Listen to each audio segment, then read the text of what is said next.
1200 শতকের কোনো এক সময় এটি মুসলিম প্রশাসকের দখলেও চলে আসে। তারপর আবার পেট্রার পরিচিতি একেবারেই বিলীন হয়ে গেলে সর্বশেষ 1812 সালে সুইজারল্যান্ডের একজন পরিব্রাজক জোহান লুডিক বুরখাদাত পুনরায় পেট্রা নিয়ে গবেষণা করেন। এই পেট্রাতে পশু চরিত্রের দুর্ধর্ষ বেদুইনদের দুর্গ গড়ে উঠে, ফলে সেখানে স্থানীয় বেদুইন ও অস্ত্রশস্ত্র ব্যতীত আর যাওয়া যেত না। এ অঞ্চল ব্রিটিশদের দখলে এলে পরে একমাত্র তারাই সেখানে যেতে পারত। বিশ্ববিখ্যাত লেখক জন উইলিয়াম বার্গন এই নগরীকে তার সনেটে এ রোজ রেড সিটি অর্থাৎ লাল গোলাপের মতো সুন্দর শহর বলেও উল্লেখ করেন। 1985 সালে ইউনেস্কো এই নগরীকে বৈশ্বিক ঐতিহ্যবাহী স্থান বলে ঘোষণা করেন। পেট্রানের এই নগরীর শেষ সীমায় সবচেয়ে উঁচু ও বিশাল আকারের ভবন রয়েছে, যা 6 তলা পরিমাণ উঁচু।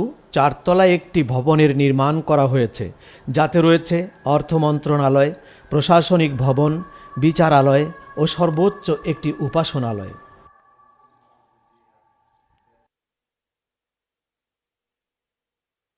প্রশাসনিক ভবনের সামনে একটি চত্বর রয়েছে, হয়তোবা এখানে অপেক্ষমানদের অবস্থানের জায়গা ছিল। সপ্তম আশ্চর্যের পর অষ্টম আশ্চর্য এক দর্শনীয় স্থান হওয়ার দাবিদার পেট্রা যে কোনো টেকনোলজিস্টকে তাক লাগিয়ে দেয়। সুপ্রিয় দর্শক মণ্ডলী, আমরা পেট্রা নগরীর সবচাইতে গুরুত্বপূর্ণ এবং সর্বোচ্চ প্রশাসনিক ভবনের ভেতর থেকে আমরা দাঁড়িয়ে কথা বলছি, এবং এই পেট্রা নগরীর সবচেয়ে অবাক হবার মতো ভবন হচ্ছে এটাই। এটা এমনিতেই তো 6 তলা, আমরা 5 তলা পর্যন্ত উঠেছি, এবং 5 তলার উপরে প্রায় এখানে 10,000 স্কোয়ার ফিটের একটি রুম দেখা যাচ্ছে, যেটা ছিল এখানকার আদালত। এবং এখানে এই মাঝখানটায় এই জায়গাটায় এখানে হাকেম অর্থাৎ বিচারক বসতেন, আর তার ডানে বামে রয়েছে ওয়াকিলদের জায়গা, এবং তার ডানে বামে ফরিয়াদি এবং আসামিদের জায়গা রয়েছে।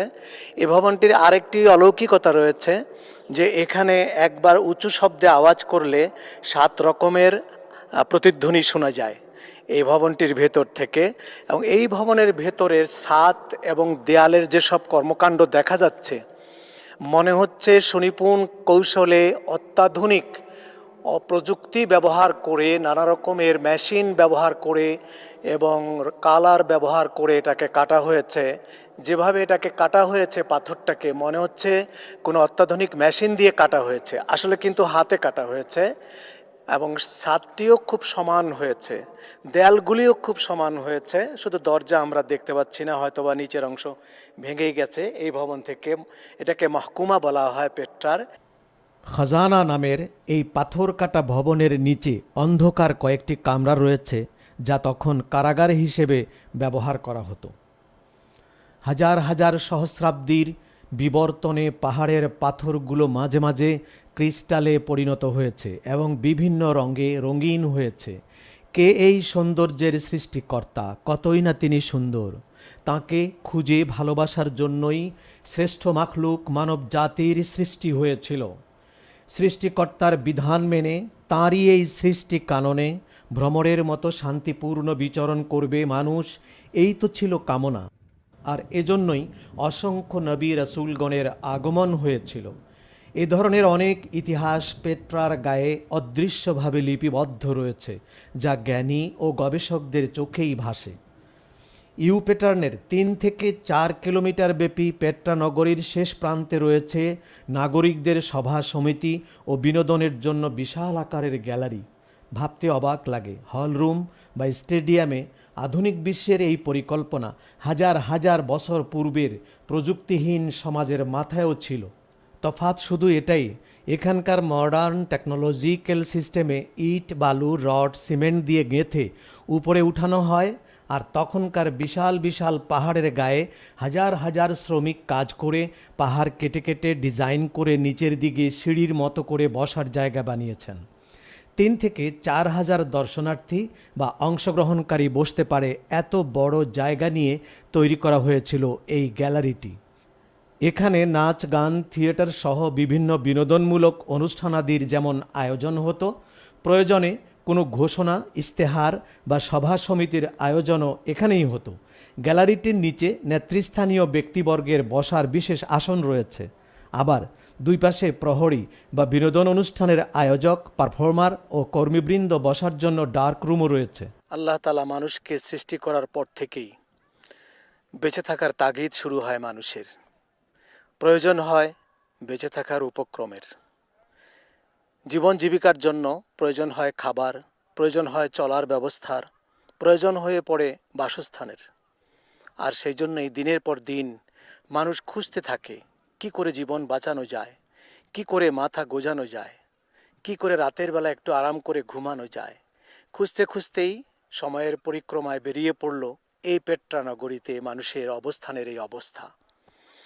এবং আরও পরে প্রয়োজন হয় যে মানুষ পাহাড় কেটে নিজেদের বাসস্থান তৈরি করে নিয়েছিল সুবিধাজনকভাবে, এবং একা একা মানুষ বসবাস করতে পারে না। মানব জাতি সংঘবদ্ধ একটি জাতি, একসাথে বসবাস করতে হয়, সমাজবদ্ধ একটি জাতি। সেই জন্যই চতুর্পাশ থেকে মানুষ এসে এখানে এই পাহাড়ের ভেতরে একটি নগরী তৈরি করে তোলে বাঁচার তাগিদে, এবং তাদের বিচারের জন্য, তাদের শৃঙ্খলার জন্য, তাদের কোনো কিছু সিদ্ধান্ত পাশ করবার জন্য, তাদের সমস্যার সমাধানের জন্য একটা সংসদ ভবন লাগবে, সেটাও তারা তৈরি করে রেখেছে এবং রীতিমতো তা করা হতো। যদিও খ্রিস্টপূর্ব 125 বৎসর পূর্বে রোমানিরা এখানে এসে এটা কিছুটা সংস্কার করে এবং এদের ভিতরে এটাকে থিয়েটার রুম করে দিয়ে দেয়, আনন্দ উৎসব করবার জন্য একটি জায়গায় পরিণত করে দেয়। প্রিয় দর্শক, শক্তিশালী ঔদ্ধত্যপূর্ণ এক মানবগোষ্ঠীর ধ্বংসপ্রাপ্ত শহর, আবার বিনয়ী, নিবেদিত ও অনুগত জ্ঞানী সম্প্রদায়ের নিদর্শন এই পেট্রা নগরী।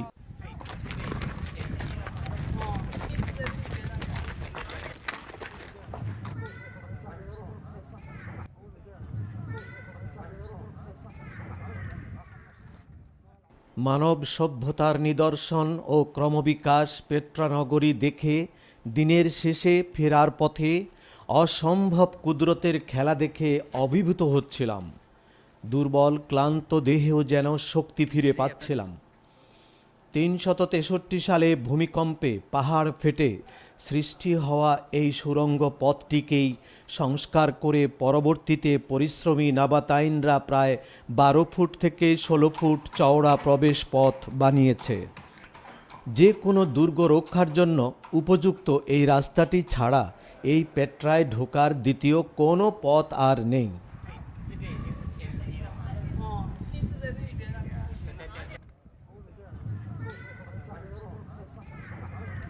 কিন্তু অবাক করে দিল, পথের পাশেই একটু উঁচুতে খাড়া পাহাড়ের গায়ে বড় পাথরের ফাটলের মধ্যে গাছের জন্ম। তা আবার বহু বছর ধরে বেড়েই চলছে সবুজ পাতা নিয়ে। এমনিতেই সেখানে মাটি বা পানির লেশ মাত্র নেই, এমনকি কোনো উপায়ে পানি পৌঁছানো সম্ভব নয়, আর দিলেও পানি সেখানে থাকবে না। এমন অবস্থায় পথের পাশে পথিকের হিদায়াতের জন্যই যেন সেই গাছ নীরব ভাষায় বলে দিচ্ছে, মহান আল্লাহ পাক চাইলে এভাবেই সব কিছু সম্ভব। পাহাড় ঘেরা পেট্রা থেকে বেরিয়ে আর শরীর চলছিল না বলেই বাধ্য হয়ে আবার ঘোড়ায় সাওয়ার হতে হলো। দুর্গের গেট থেকে প্রায় 1 কিলোমিটার পাথুরে রাস্তায় অভ্যস্ত না থাকলেও পরিস্থিতি বাধ্য করেছিল ঘোড়ায় চড়ে আধুনিক শহর পর্যন্ত পৌঁছতে। সারাদিন শুটিং করার পর পায়ে হেঁটে যাওয়া তো বুঝেনি কি ব্যাপার, শারীরিকভাবে আমরা পর্যদস্ত, এই জন্য বাধ্য হয়েছি আমরা এখানকার 3 দিনার মানে বাংলাদেশে 360 টাকা করে 1 কিলোমিটার মাত্র রাস্তা যেতে হবে ঘোড়ার পিঠে করে, আমরা তাই যাচ্ছি। সেখান থেকে আমরা যাই ওয়াদিয়ে মুসা নামক উপত্যকায়। নবী হজরত মুসা আলাইহিস সালাতু ওয়াস সালাম তার সাহাবিগণকে নিয়ে ফিলিস্তিন থেকে মিশরের সফরের সময় পেট্রা নগরীর পূর্ব দিকে এই জায়গাটিতে কিছুদিন অবস্থান করেছিলেন বলেই এখানকার নাম ওয়াদিয়ে মুসা হয়েছে। মুসা আলাইহিস সালাতু ওয়াস সালামের এই মুজেজার খানকা শরীফের পাশে দিয়েই পেট্রা থেকে আম্মানের হাইওয়েটি চলে গেছে। নবীগণ পৃথিবী থেকে বিদায় নিয়ে পর্দার আড়ালে চলে গেলেও তাদের মুজেজাসমূহ মরে যায় না। নবীগণ যেমন মাজার শরীফে সক্রিয় সচেতন থাকেন, তাদের মোজেজাও এখনও সক্রিয় এবং জারি রয়েছে। তেমনি জিন্দা একটি মোজেজা হচ্ছে এই ওয়াদিয়ে মুসার মোজেজার পানির এই ঝর্ণাধারা। সফরের সময় নবী মুসা আলাইহিস সালাতু ওয়াস সালাম এখানে যাত্রা বিরতি করলে লক্ষ লক্ষ উম্মত বানি ইসরাইলদের পানির তীব্র সংকট সৃষ্টি হয়। মুসা আলাইহিস সালামকে তারা পানির জন্য জোর আবেদন করতে লাগলেন। পবিত্র কোরআন শরীফের ভাষায় সেটাকে এভাবে বলা হয়েছে, বিসমিল্লাহির রহমানির রহিম। وَإِذِ اسْتَسْقَى مُوسَى لِقَوْمِهِ فَقُلْنَا اضْرِب بِّعَصَاكَ الْحَجَرَ। আর মুসা আলাইহিস সালাতু ওয়াস সালাম জাতির জন্য যখন আল্লাহর দরবারে পানির আবেদন করলেন, মহান আল্লাহ তাআলা বললেন, তোমার হাতের লাঠি দ্বারা পাথরের উপর আঘাত করো। সেই থেকে পাথরের নিচ থেকে পানির প্রবাহ আজও চলছে। যেখান থেকে পানিটা আসতেছে এই পাথরের নিচ থেকে, সেটা বলা খুব মুশকিল থেকে আসতেছে। উপরে কিন্তু বিশাল পাহাড়, পাহাড়ের নিচ থেকে পানিটা আসতেছে এবং তার উপরেই যে পাথরটাতে মুসা আলাইহিস সালাম আঘাত করেছিলেন সে পাথরটাই হচ্ছে, এই পাথরে আঘাত করেছিলেন তার নিচ থেকেই পানিটা বের হয়েছে। এই হচ্ছে সাইয়েদুনা মুসা আলাইহিস সালামের মুজিজার পানির নহর। আর এজন্যই এলাকাটাকে বলা হয় ওয়াদিয়ে মুসা।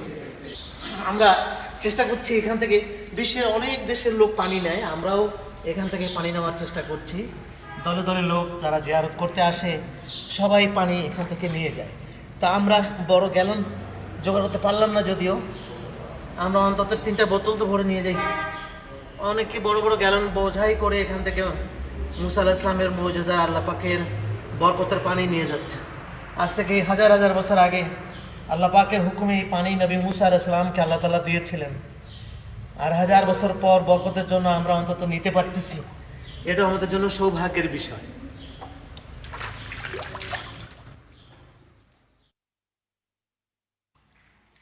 বিভিন্ন দেশের মুসলমানগণ পেট্রা নগরী দেখতে আসলে বরকতের এই পানি একটু সংগ্রহ করে নিয়ে যায়।